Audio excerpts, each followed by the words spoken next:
Good morning, everyone. My name is Ryan Eborn, and I am here today on behalf of the marketing team with School Health.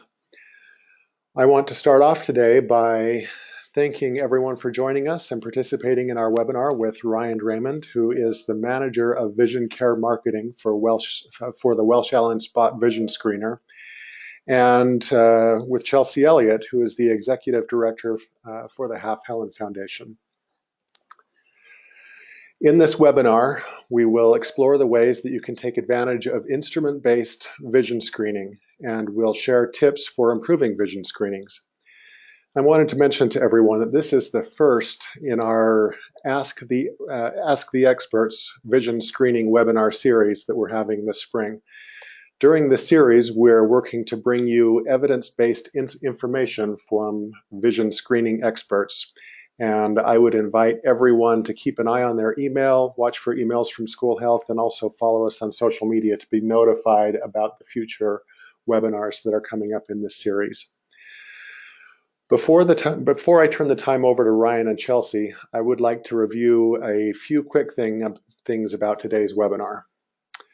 We will not be taking audio questions during the webinar, but you can submit your questions through the questions interface in GoToWebinar. You can submit your questions anytime during the presentation. Our presenters will speak first. We'll have Ryan, and then we'll have Chelsea following him. And afterward, we'll make an effort to answer the questions that have come in. This webinar is being recorded, and a link to it will be placed on our schoolhealth.com website, and we will email each of you a link for future playback. Everyone who attends today's webinar will also be receiving a certificate of attendance for joining us today, and I've had many people that have emailed in asking if there will be CE credits or any kind of credits, for the education for attending, and we will send you a certificate of attendance that you can present to your governing body, and like I say, that will come in about 3 to 4 business days. Lastly, if you're having technical difficulties with the audio or visual portion of today's webinar, please call GoToWebinar directly at 855-352-9003. And with that, I will turn the time over to Ryan Raymond.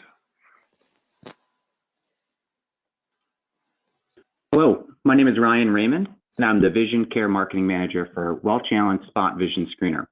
Welcome to today's webinar, Instrument-Based Vision Screening, a guide to better health in children.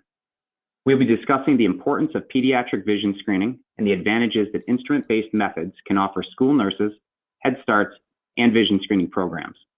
We'll also learn some great tips and techniques from Chelsea Elliot, Executive Director of the Helen Foundation, to help you implement a successful vision screening program in your school or community. Vision problems are common among children, with 19 million worldwide living with a vision disorder.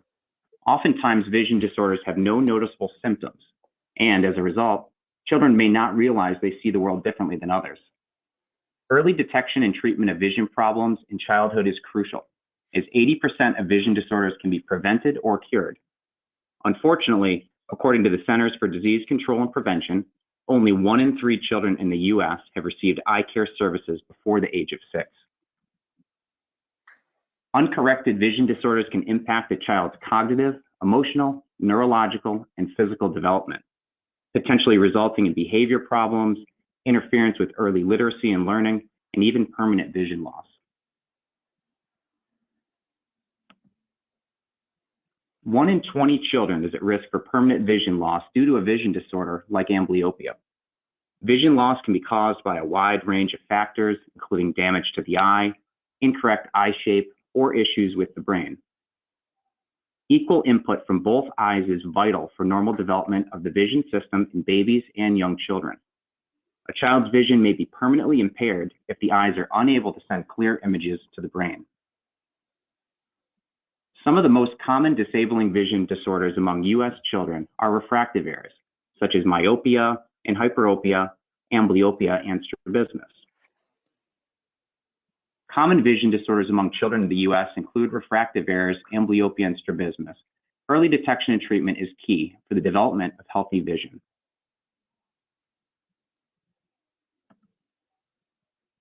It's important for healthcare professionals to listen carefully to parents who express that their child may be experiencing visual impairment.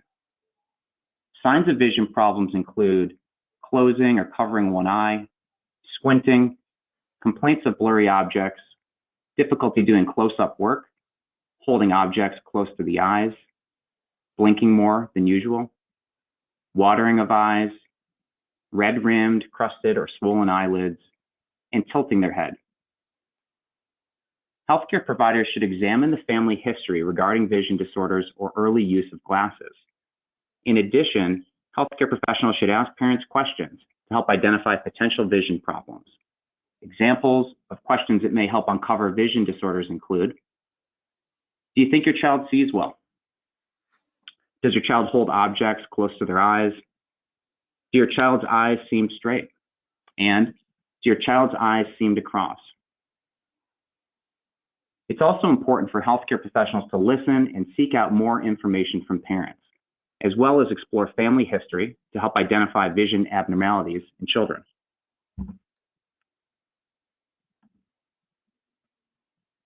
Among preschool children, less than 15% receive comprehensive eye examinations, and less than 22% undergo vision screening. The evaluation of the visual system can help detect conditions like strabismus and amblyopia that distort or suppress normal visual images. Without early detection and treatment, these vision conditions may lead to permanent vision loss. Vision screening and comprehensive eye exams are complementary methods for evaluating vision disorders in children. The American Academy of Family Physicians, American Academy of Ophthalmology, American Academy of Pediatrics, American Association of Certified Orthoptists, and American Association for Pediatric Ophthalmology and Strabismus recommend a comprehensive eye exam. Recommend a combination of eye exams and vision screening by primary care providers with referral for comprehensive eye exams conducted by an eye doctor. It's important to understand the difference between vision screening and comprehensive eye exams. Vision screening can help identify vision problems, but does not replace a professional eye exam. Pediatric vision screening is the first line of defense for early detection of potential vision problems when treatment is more likely to be effective. Vision screening is an efficient and cost-effective method that can help identify children who have or are at risk for developing vision disorders, such as amblyopia, strabismus, cataracts, glaucoma, ptosis or drooping eyelid, refractive errors such as myopia, hyperopia, and astigmatism, tumors, or neurological diseases.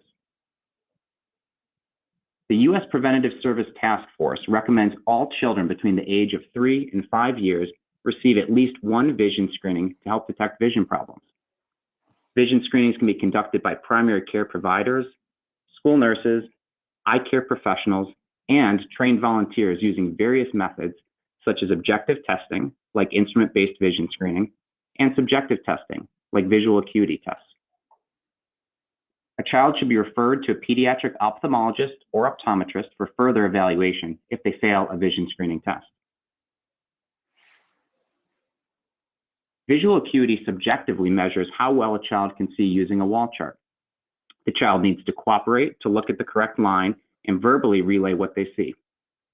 Visual acuity testing can detect refractive errors, but does not detect eye misalignment and may miss differences between the eyes, such as anisometropia. Visual acuity screening can also detect non-refractive vision problems that may be caused by problems with the retina, eye structure, or neurological connection between the brain and the eye. Both screening methods have their benefits and limitations. Therefore, the most thorough exam occurs when both instrument-based vision screening and visual acuity charts are used.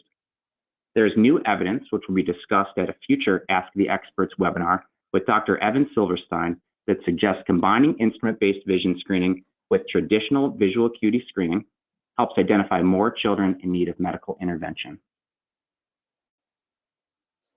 Vision screening can help detect a vision disorder, but a comprehensive eye exam is necessary for a formal diagnosis.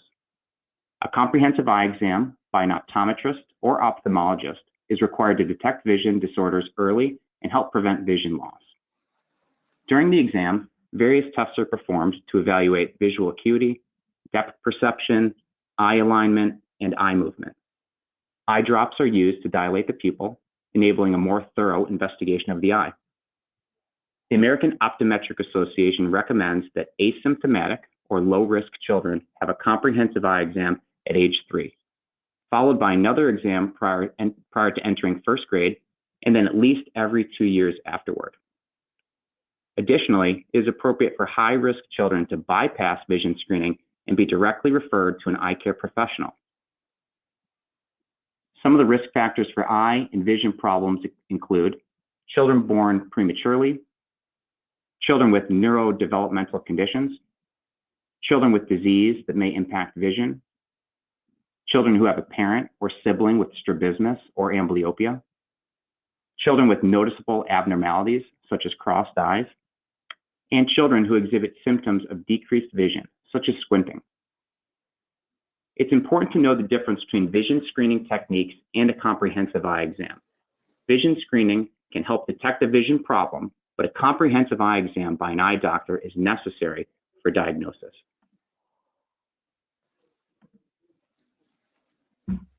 An instrument-based vision screener is a device that can help identify vision conditions or risk factors that may cause decreased vision or amblyopia.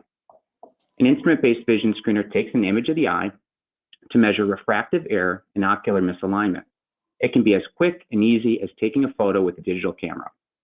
Other names for instrument-based vision screeners include automated screening, autorefraction, objective testing, and photo screening. The Welch Allyn Spot Vision Screener is one example of an instrument-based vision screener that can help users quickly and easily detect vision problems on patients from 6 months of age through adult. The Spot Vision Screener detects common vision problems such as myopia, hyperopia, astigmatism, anisometropia, strabismus, and anisocoria. For instance, Michelle Williams, an RN and nurse manager for Lifespan Health, utilized this device to help identify her son Parker's vision disorder during a community screening event. You can read more about Parker's story on the Welch Allyn website. The AAP, APOS, AACO, and AAO recommend instrument-based vision screening for children who are unable to perform a visual acuity chart test. Instrument-based vision screening is especially useful for all children ages 1 to 3 years, as they're usually unable to read a visual acuity chart. Some children ages 3 to 5 years who are unable to read a visual acuity chart, and other children with developmental disabilities who are unable to read a visual acuity chart. Instrument-based vision screeners can be used on children over 5 years of age to detect vision abnormalities and are commonly used in the eye care setting to refract patients before beginning a comprehensive eye exam. Instrument-based vision screeners do not typically test visual acuity directly. Therefore, these devices should not replace visual acuity tests with an eye chart. Additionally, instrument-based vision screening should not replace a comprehensive eye exam, as they do not detect eye disease that are unrelated to refractive errors.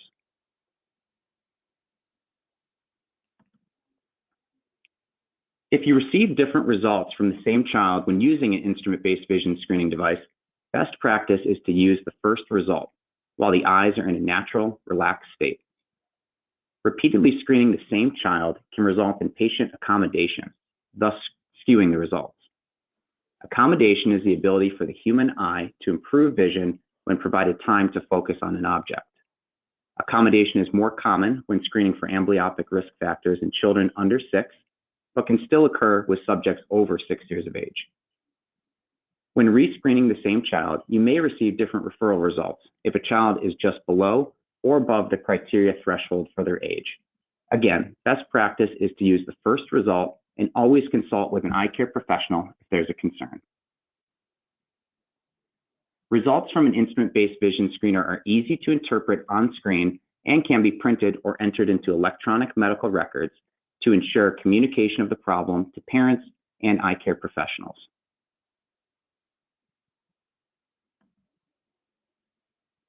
Implementation of instrument-based vision screening programs is often more successful when school nurses, Head Start programs, and volunteers partner closely with local ophthalmologists or optometrists who have experience treating children's vision disorders. Ophthalmologists or optometrists can help clarify questions regarding vision screening procedures and indications for eye exam referral. In addition, consider working with families of children who fail a vision screening to ensure referred children receive appropriate eye care and exams.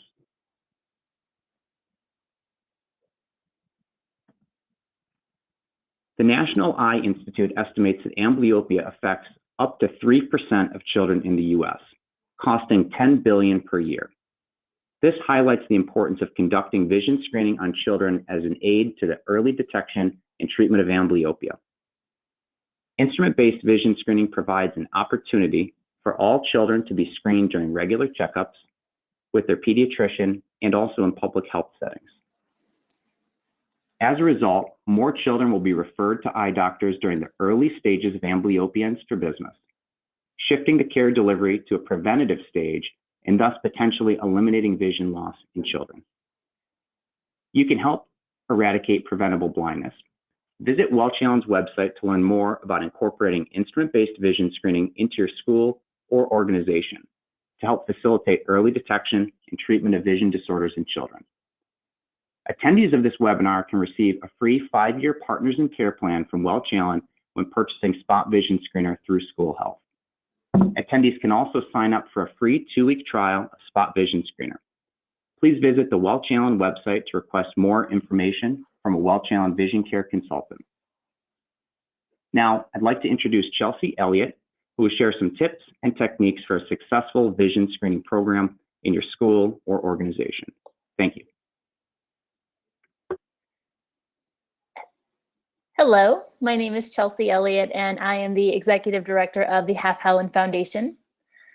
My own vision and hearing losses were identified through a school-based screening program, which revealed that I was blind in my left eye and deaf in my right ear.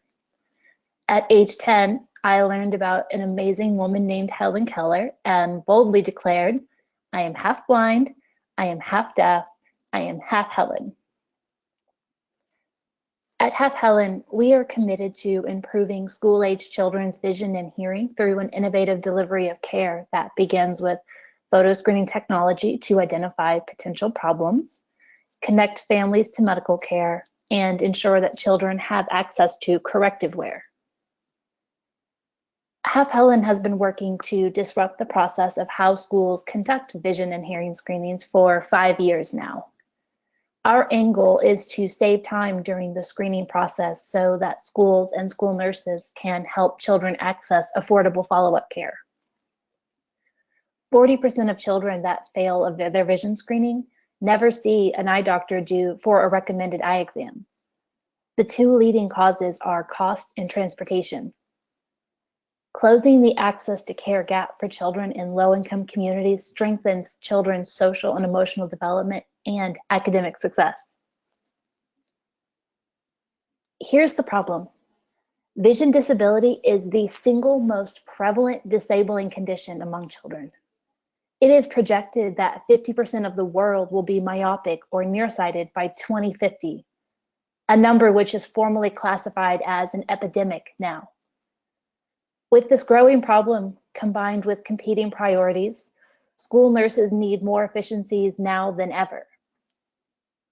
Helen has used the Welch Allyn Spot Vision Screener exclusively to conduct fast and comprehensive vision screenings for more than 45,000 children for the past 5 years. While it is critical to provide vision screenings for students, it pulls them away from valuable classroom time. Our strategy at Helen is to combine the best tool with a lean process. The Spot Vision Screener only takes seconds to screen both eyes for 6 vision risk factors. At Helen, we can screen an entire class of students in less than 15 minutes. Here are the top 5 ways you can improve vision screenings at your schools with the Spot Vision Screener. Before we arrive on site, Student data, including the student's name, teacher's name, date of birth, and gender, is preloaded into our Spot vision screening device. For efficiency, we set up the screening site to accommodate Acuity or eye chart screenings, hearing, and a low light area for the Spot vision screenings. Students then move through these three testing areas. Spot also goes wherever you need it to. That's the real beauty of this camera. It is a small, lightweight, handheld device that allows you the flexibility to move from classroom to classroom if need be. We work with campus leadership to draft a screening schedule that organizes classes to arrive at the screening location in 30-minute intervals. If a student is absent that day, their name remains in the Spot vision screener's queue until they are screened. If you need to check if a student has been screened, you can search for them in the history folder within the device. Inputting new students that are not in the queue, like a new enrollee or a student being assessed for special education, is quick and simple. Working with kids is fun, but can be challenging. Younger students often give us their nickname or their preferred name. Like one student we screened, I asked for his name and he said his name was Leo. But when I checked the queue folder and on the Spot device, I didn't see a record for Leo. Here's a clarifying question that works for us every time. What does your mom call you when she's really upset? Yep, there he was, Giovanni Leonardo. Seeing the Spot vision screener for the first time is what inspired me to start Half Helen. If the Spot vision screener had been invented 25 years earlier, I may not be half blind today. Half Helen uses Spot to identify potential vision issues early and to ensure that a child sees a doctor. Foremost, Spot is easy to use. It's point and push. Spot has this incredible automated capture feature, so all you need is a low light screening environment. Spot guides you to accurately position the device to capture an image with on-screen messages that you're either too close or too far, or if the screening subject's pupils are too small, meaning you might need to dim the lights in your screening environment. If you screen in the classroom, we simply ask the teacher for permission to turn on a classroom lamp or to turn off the overhead lights. Once the room is dimly lit, children's eyes dilate accordingly and you can soar through the screenings. Minimal practice can make you all an expert quickly.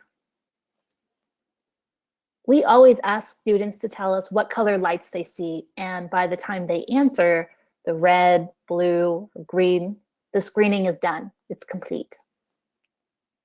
Preschool students can be a little more challenging, so Spot has this bird chirping feature that further engages a child's auditory senses to make the screening process even easier. Here in Texas, we're required to screen students who have glasses with their corrective lenses on, which is also recommended with Spot. Overhead lights tend to reflect off a child's glasses, and when that happens, we move about the room with the Spot device until it can capture the image with the child's glasses on. Recording results and preparing referrals for parents are the most important and time-consuming aspect of vision screenings. Preloaded student information is automatically added to the vision screening summary report that each capture of the device creates, which makes sorting through all of the reports simple and quick. Spot Vision Screener screens for 6 vision risk factors and will display either complete eye exam recommended or screening complete, all measurements within range instantaneously. Results are stored and easy to mass export. And the one-page vision screening summary is intuitive and it helps promote follow-up care to parents and guardians. It is time to revolutionize school-based vision screenings with the Welch Allyn Spot Vision Screener and to spend our time helping students get the medical follow-up care they need to be successful in the classroom. For more ways to build efficiency in your screening programs, visit halfhelen.org or follow us on Facebook at Helen Foundation. You can also visit welchallyn.com/sitesave to learn how you can experience the Welch Allyn Spot Vision Screener.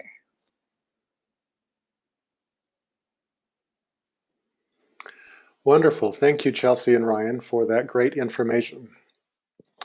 We have received some questions that have come in while you guys have been speaking. So I will start going through these questions, and if you can just kind of collaboratively answer them, or if one of you feels more comfortable, jump in and answer for the question.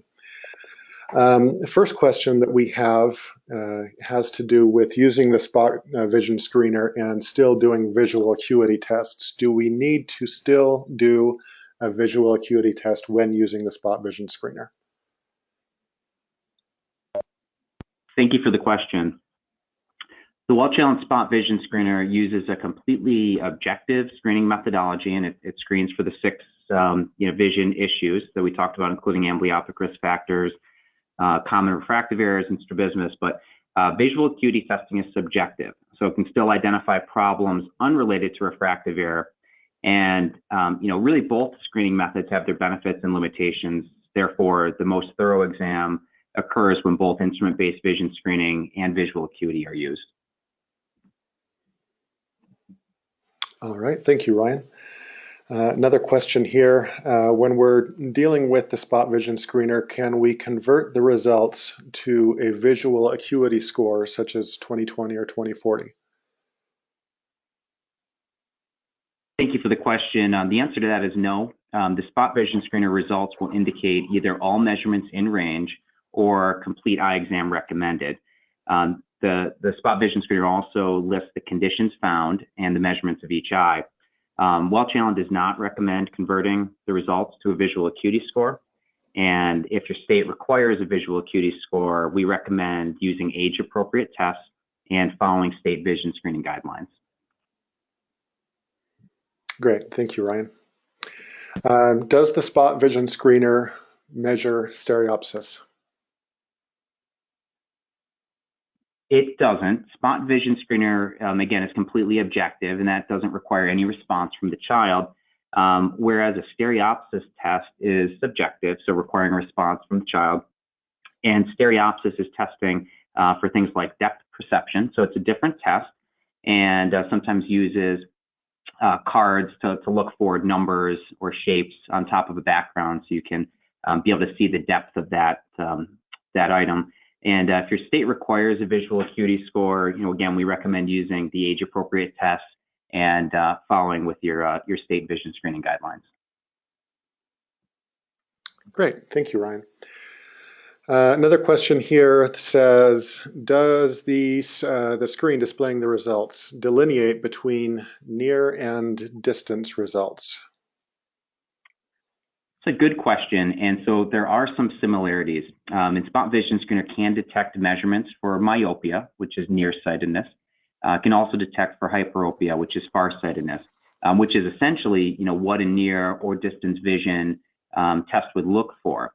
In addition, Spot's also going to detect those amblyopic risk factors, including hyperopia, strabismus, anisometropia, which is unequal refraction, where one eye is more powerful than the other. And it can also check for astigmatism, which is blurred vision, and anisocoria, which is unequal pupil size.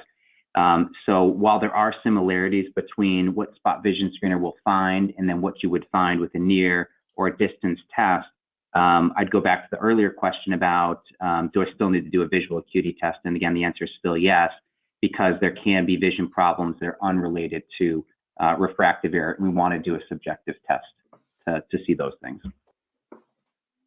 Okay, great, thank you.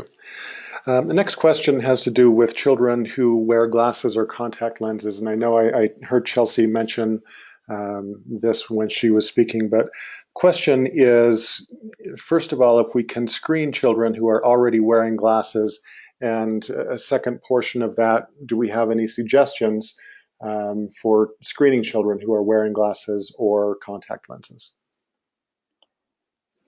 I can chime in on this question.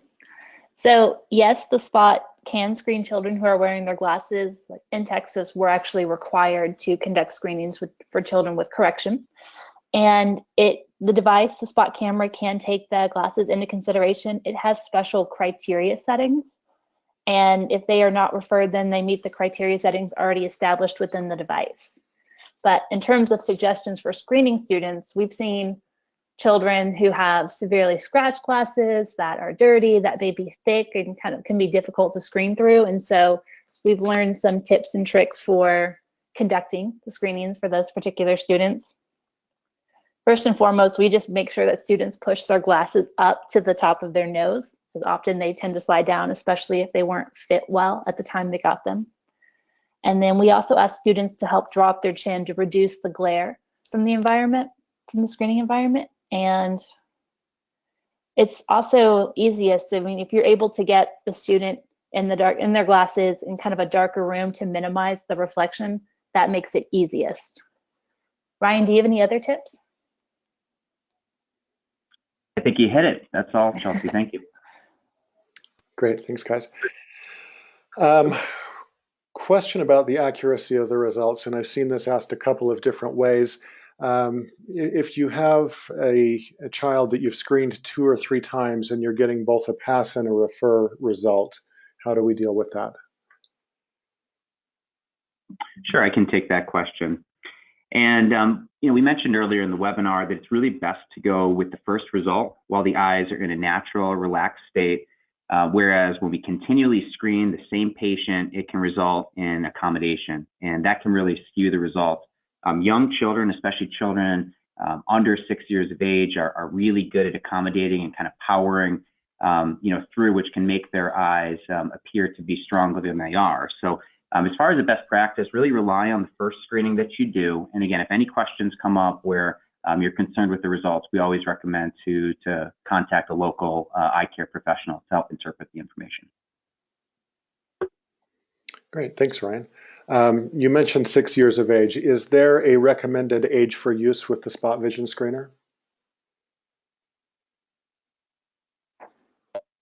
I can take that one too. So yeah, we do have a recommended age, and really you can use spot vision screener as young as 6 months of age, and you can also use it all the way up into adulthood. And we oftentimes have spot vision screener being used by eye care professionals as a autorefractor, and they use it as a pre-exam tool to find out kind of the refractive state of the eyes before they do a comprehensive eye exam. And instrument-based vision screening is really, it's recommended in a joint statement by the American Academy of Pediatrics and the American Association for Pediatric Ophthalmology and Strabismus. And it's really for children who are unable to read an eye chart easily. So the actual age when a child can accurately perform these optotype-based visual acuity screenings, these might be shapes or symbols. Some of those are not really as well established. It likely depends on the age of the child. We've seen clinical studies where Boston Children's Hospital has actually used spot vision screener, and they've seen an increase dramatically in vision screening completion rates when using an instrument like spot vision screener versus using these optotype-based acuity screenings, because the children are just not developed enough to complete that test. There's also a 2015 guideline from the National Expert Panel to the National Center for Children's Vision and Eye Health, and that's part of Prevent Blindness. And they also suggest either optotype or instrument-based vision screening at ages 3, 4, and 5 years.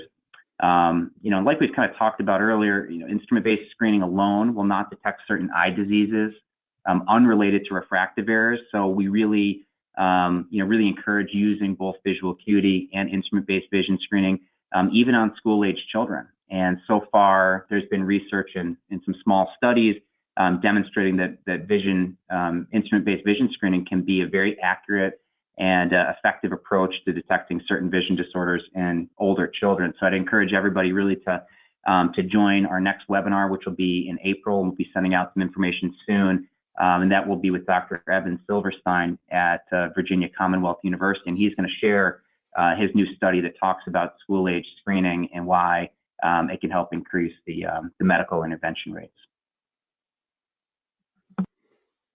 Wonderful. Thank you, Ryan. Another question here. How reliable is the spot vision screener when screening children that have developmental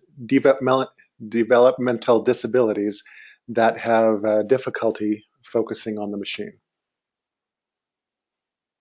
Why don't I take part of this, and maybe I'll hand off to Chelsea, because I know Chelsea has experience in Texas screening developmental delayed disability children. So why don't I start with saying that spot vision screener is an effective tool for screening children with developmental disabilities and autism. But you have to remember, spot's not going to replace a comprehensive eye exam, and these children that may have disabilities, they may also need to see an eye doctor, and that's really recommended to rule out any other eye problems related to neurological conditions. So what spot is really great for is because it has such a high capture rate, even with autistic or developmentally delayed children, it really can be a very good approach to screen children with these conditions. Its vision optics system with the spot vision screener is non-invasive, so that means it's going to screen from a distance of about 3 feet. So the child's going to be very comfortable. They're not going to feel like you're invading their space, and it's simply going to take pictures of the eye, using the fixation target and the bird sounds that Chelsea mentioned to earlier. So it really can be an effective tool for development disabilities. And just to piggyback off what Ryan said, it does capture that quickly.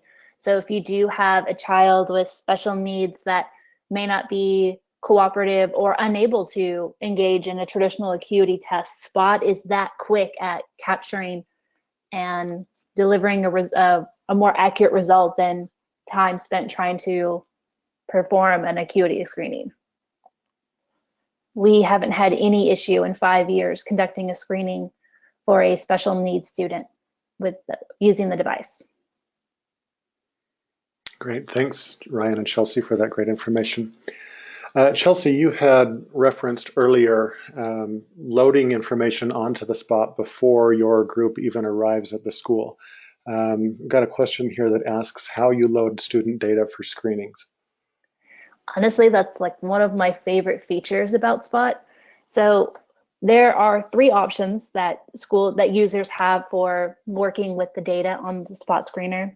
One is you can just do instant screening. There you can input the following information: a student's name, their student ID, their date of birth, their gender, or you can import a list of students that you intend to screen that day. And when Half Helen goes into a school, we find it most efficient to import a list of all of the students, and that data comes from a school nurse who goes to their school student information system and export a Excel document that has the student's first name, their last name, their date of birth and gender, and by saving the file on a USB, they simply import the data directly into the camera, and all of those records are saved in the queue, which means that's the list of students that need to be screened. And as you screen them, they move from the queue over to your history folder. And then if you have a new student who enrolled that wasn't on your import, you can simply tap the start button on the home screen and walk through the prompts to enter the child's first name, their last name, their date of birth, gender. And for subject ID, we also use the teacher's name. So that way you can, when you're sorting through paperwork, you can quickly identify which class that student is in. And it's as simple as, it truly is that easy. It sounds too easy, but when we've been using this camera for 6 years now, and it helps us fly through screenings, that it's so easy for us to integrate Spot into our screening program that it allows us to provide an even more thorough and accurate understanding of a child's vision that we previously wasn't available before. Great, thank you, Chelsea. Question here about financial assistance for purchasing Spot. I can help answer that question. Okay. So we have been fortunate to work with our area Lions Club partner, Lions Clubs, to raise funds to purchase devices. And I believe there are some resources available with Prevent Blindness that may also assist schools in purchasing a device. But Ryan, you may have other resources.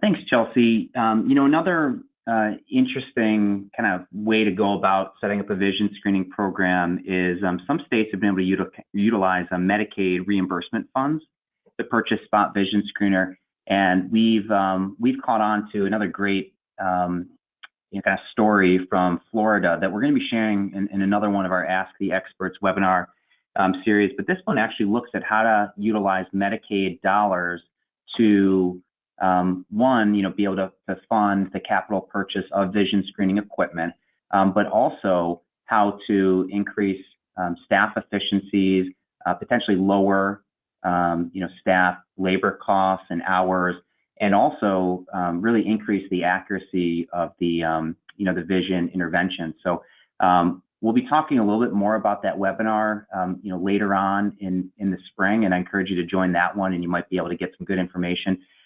There's also a group called the Healthy Schools Campaign. I believe it's healthyschoolscampaign.org, and they specialize in a lot of school health resources, and a great place to go to learn a little bit more about some available mechanisms to get involved with vision screening. And the last thing I would mention, we talked a little bit about earlier in the webinar, just one correction. If you do want information on Spot Vision Screener, please visit this website, and it's actually www.welchallyn.com. And from there, you can actually kind of navigate over to the Spot Vision Screener page. And if you're interested in any more information about Spot Vision Screener, you can reach out to one of our vision care consultants, and they can talk to you about options that we currently have through school health to purchase vision screening equipment. And one of those being the Partners in Care plan, which is a great option when you're just starting a vision screening program, because it allows you the security of, if anything happens with the camera, we'll replace it overnight, and we'll also protect against accidental damage, things like drop protection. If a child knocks the camera off a desk, that's gonna be covered in full. So it's a really, it's a nice option to help offset the price of vision screening. Great, thank you, Ryan and Chelsea. That is all the time that we have for today. I want to thank everybody for attending the webinar. Just a couple of reminders. We will be sending out a link to the recorded presentation by email, and you'll receive that in the next few days.